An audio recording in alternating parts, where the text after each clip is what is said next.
Esse programa vai surpreender, sabe?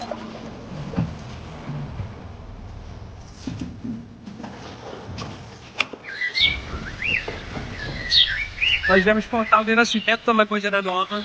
Eu saio aqui, olha, cristalina. Fala um pouquinho desse processo de uns anos pra cá. Eu não esperava que a lagoa aqui tivesse tanta beleza, tanta riqueza, tanta curiosidade. É fantástico.